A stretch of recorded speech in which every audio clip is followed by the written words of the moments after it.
Do you guys remember sitting in your room with your friends like in elementary school or middle school and we would trade stickers? I wish we could do that with like seeds. Like I wish my friends and I could just sit around in a circle and be like, I'll trade you my zinnias for your sunflowers or vice versa. Wouldn't that be fun? Hey guys, welcome back.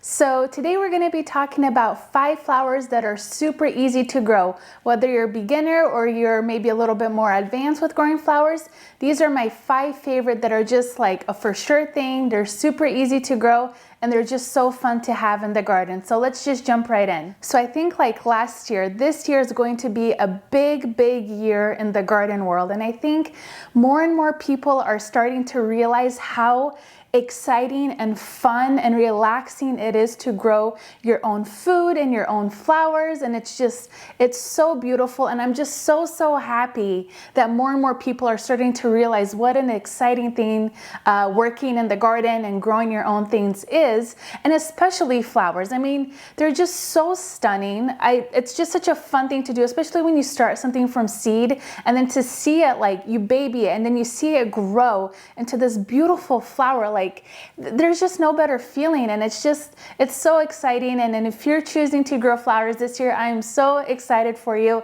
and I am here to walk you through every step of the way.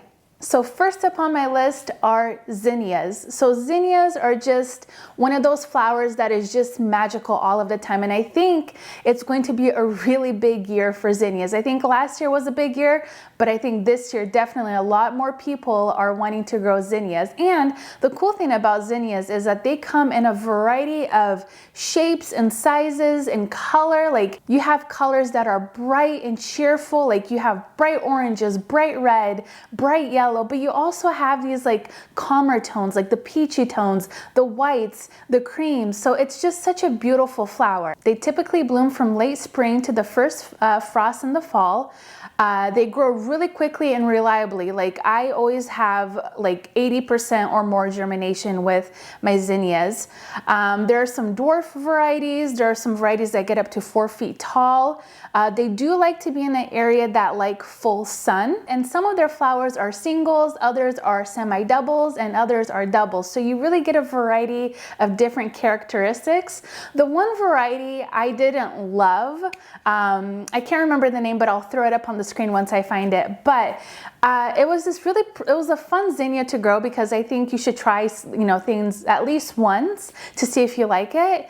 But they looked really cool on the packet, and it was really hard to fit them into arrangements just because of the different color variations. Like it just didn't go. So that was probably my least favorite, and I have some really cool ones this year that I am super excited to grow from Floret. So and I know seeds have been super hard to source this year, and I don't want you to get discouraged, because you can go down to your local nursery and you can find beautiful varieties of seeds. So if you aren't able to order from like the bigger companies this year, because everybody is sold out, like most people are sold out anyway, of specific varieties or popular varieties, but don't underestimate what your local nurseries carry. So that's a really great resource for you if you aren't able to find what you want online right now. My next favorite category of flowers are cosmos. So cosmos are just so fun. They're like a delicate flower. I feel like they have some weight to them, but they're also kind of like whimsical, if that makes sense. Like they have kind of thin stems, but they're just so pretty. But they do look beautiful in arrangements, and I love how they're kind of like this beautiful disc shape. And they typically bloom from spring to fall. They grow really quickly, like zinnias, and they typically grow well in dry, sandy gardens. So if you have an area that you're having a hard time growing flowers, definitely try out cosmos. And they can get up to 4 feet tall. But what I love about them is that they do come in so many color variations, and they grow so vigorously when you harvest them. Like every time I would harvest a bloom, I would just get so many more. It was insane. And I'll be honest with you guys, I didn't get the chance to grow them from seeds last year, but I did buy 1 gallon size containers of them last year at our local nurseries, and I planted them in our landscape, and they looked so stunning. Like it was just the perfect pop of color that I needed. So they are amazing for cut flowers, but they also do really well in the landscape. So if you're looking for even just a flower to spruce up your landscape, definitely consider cosmos. Number 3 on my list are amaranth. Amaranth develop these long flowers which can be upright or they can be trailing depending on the variety. One of the cool facts about amaranth is that not only are they a beautiful flower, but a lot of people use them as a food source. So you can actually eat the seeds, and some of the leaves are edible depending on the different varieties. But what I love about amaranth is that, first of all, they're such a tiny seed, and to see what they grow into is so incredible.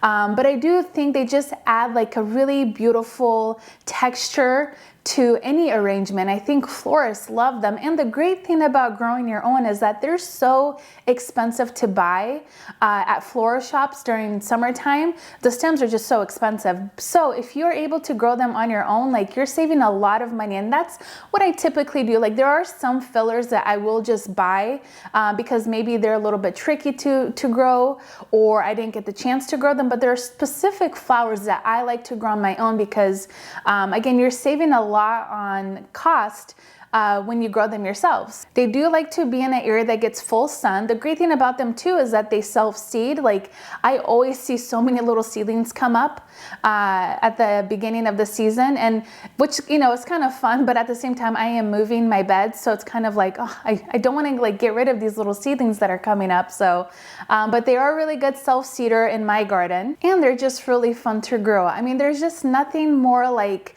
beautiful than just seeing like these flowers just kind of drooping over, and again, they just look beautiful in arrangements. And I think brides really love that in their bouquet, just because I think it adds like another element of texture.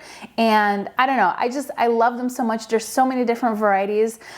Coral Fountain is probably my favorite, and they look beautiful in arrangements, but I've also just kind of bundled them up on their own and had them draping over our fireplace, and they just looked so pretty. But super easy to grow.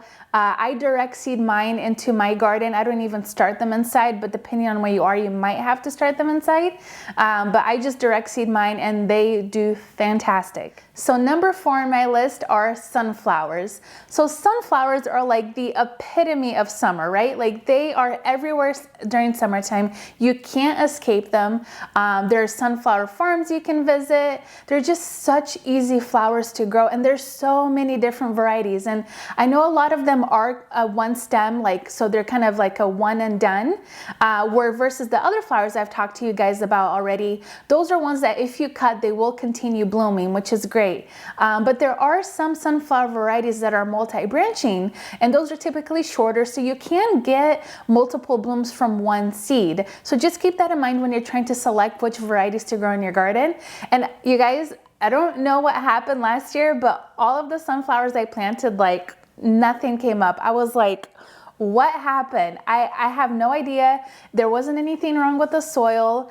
The seed packets weren't very old. So I think what happened is that some critters got to it, or some birds got to it. But I was so deprived of sunflowers last year. So this year I think I'm gonna go like a little bit, well, maybe not, but I do want to grow a lot of sunflowers this year. And I do have some pictures from previous years.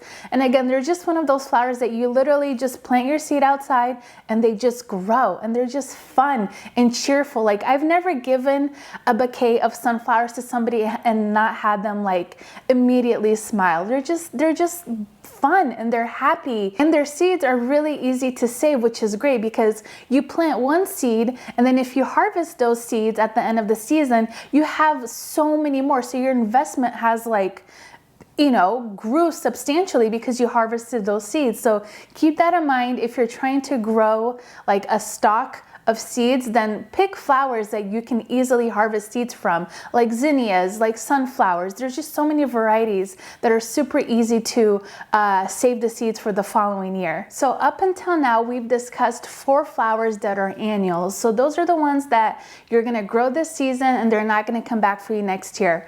My 5th categories of easy to grow flowers are dahlias.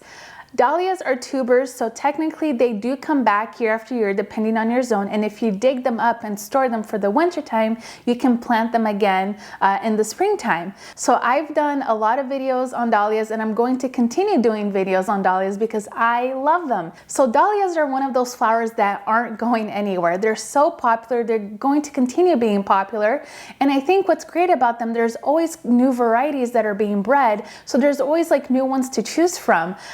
And within dahlias, there's so many different categories. Now, a lot of people ask, can I grow dahlias in containers? And my answer is yes. There's definitely varieties that will do well in containers, but varieties like the dinner plate aren't going to be the best ones for that. Now, you can try growing them in containers, but you really want to give them the full space to really get to their full potential. So if you're trying to grow dahlias in containers, definitely choose varieties that don't get maybe like over 2 to 3 feet tall, and there's plenty of them out there.